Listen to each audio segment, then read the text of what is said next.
Hey there, so let's do quick vocabulary words that you need to know for your real estate exam today. So, pertinent, what does a pertinent mean? And a pertinent is something that runs with the land. It stays with the property no matter who owns it. So, for example, an easement. Let's say that you live behind me and I live in front of you. We have two separate lots, and the only way for you to get to the road is to use my driveway. That easement to use my driveway would usually be pertinent. It would run with the land. So even if I sold my house to Bob, now Bob would have to let you use the driveway. So pertinent, something that's a pertinent is a right or privilege that runs with the property. It sticks to the property. No matter who owns the property, it goes with it. It's not contingent on the person who currently owns the property owning it. They could sell it and benefit from or have to abide by whatever that is. Okay, so that's a pertinent, runs with the land. Don't forget that one. The next one is our bundle of rights. And what is our memory trick for our bundle of rights? The one I learned when I was in school was deep C. D, E, E, P, and then the letter C. So these are rights, the legal rights that we get as owners of property. So let's talk about that. What does the letter D stand for? It stands for disposition. I can get rid of it. I can sell it. I can give it away. I have the right to do that with my property.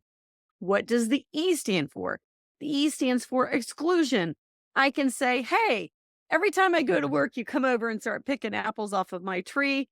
I don't like that. I can tell you no trespassing, and I can exclude you from coming onto my property. That's the exclusion part.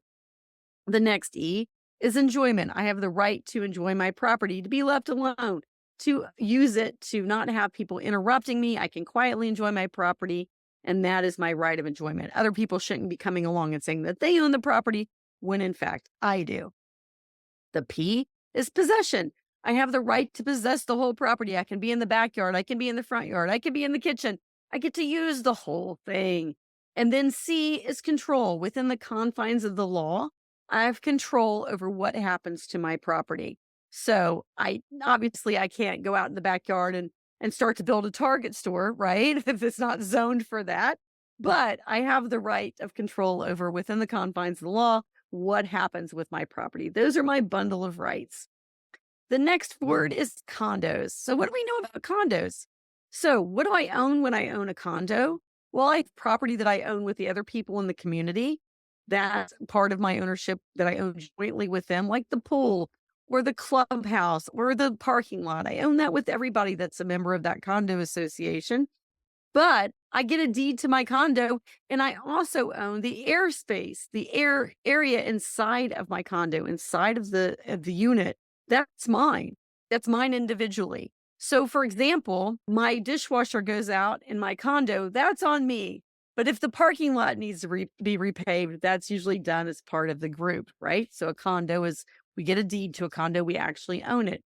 What about emblements? Emblements are crops usually that I harvest once a year. For example, corn, soybean, tobacco, any of those things that I plant and I harvest at the end of the year, those are called emblements. And so don't forget our doctrine of emblements says that if I have a crop planted on rented property, that they can't just kick me off in the middle of my season. Once I've got that planted, they have to let me come back and harvest the crop if the property is sold that I'm renting. So that's an emblement, okay?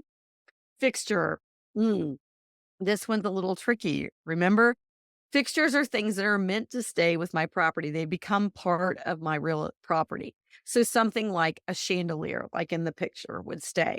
Also, a built-in dishwasher, my front door key, because it's necessary to make the house work, a built-in bookcase, things that are meant to stay with the property when I go are fixtures. Now, a floor lamp that I could pick up and move around the room is not a fixture.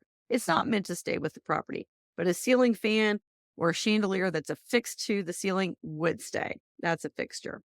Next, we have littoral rights. Remember L for lake, littoral rights. Lakes and oceans. If I live next to a lake or an ocean, I have littoral rights.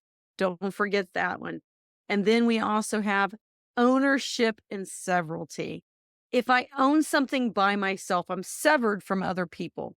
So ownership and severalty is when one person or one company owns a property alone. We don't have any co-owners. We don't have any other joint owners. It's just us alone, ownership and severalty. Okay, so now let's talk about personal property. What are some examples of personal property in my home in particular? We all know what personal property is. We know that when we sell personal property, we would give somebody a bill of sale to prove that they bought it versus real property. We would give them a deed.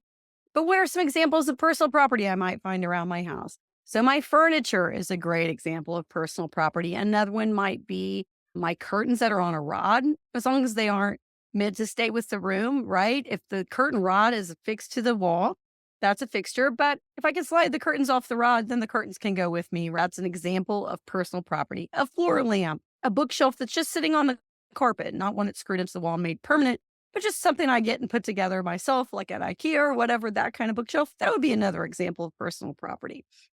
So don't forget about your personal property. Riparian rights. Remember earlier we talked about L for lakes and oceans, or for river. Riparian rights are rights that go along with where we live next to a river or stream, some kind of flowing water. So those are our riparian rights. Stigmatized property. Oh, this is a hot topic, right?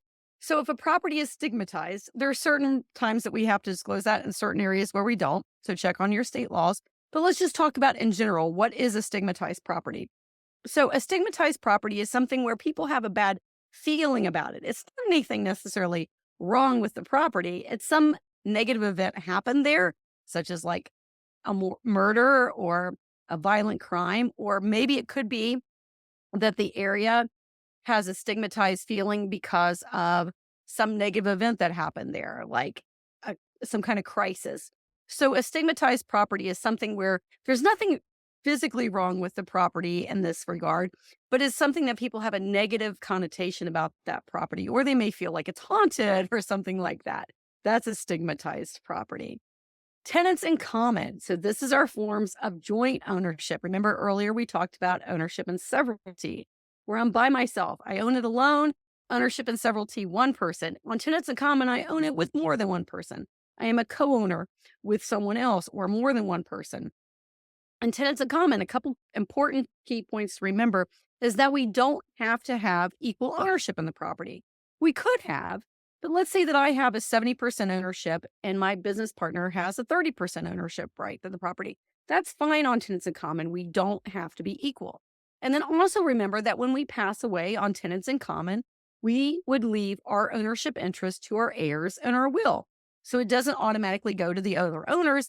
It would be who we designate in our will to receive that property. That's the way that I remember tenants in common. So a couple key features. We don't have to be equal owners, even though we could be. And when we pass away, it doesn't automatically go to the other owners. It goes to whoever we designate in our will as our heirs. Our next word is trade fixture. So I've got a picture of a salon chair, barber's chair in this photo, and this is how I remember it. A trade fixture is something that is part of my trade. Whatever my trade is, I need this thing to make my trade happen. And if I'm in a rented commercial space and I bring that thing to the commercial space that I'm renting, I would affix it temporarily, but when I leave, it goes with me. So a salon chair or a pizza oven is another great example.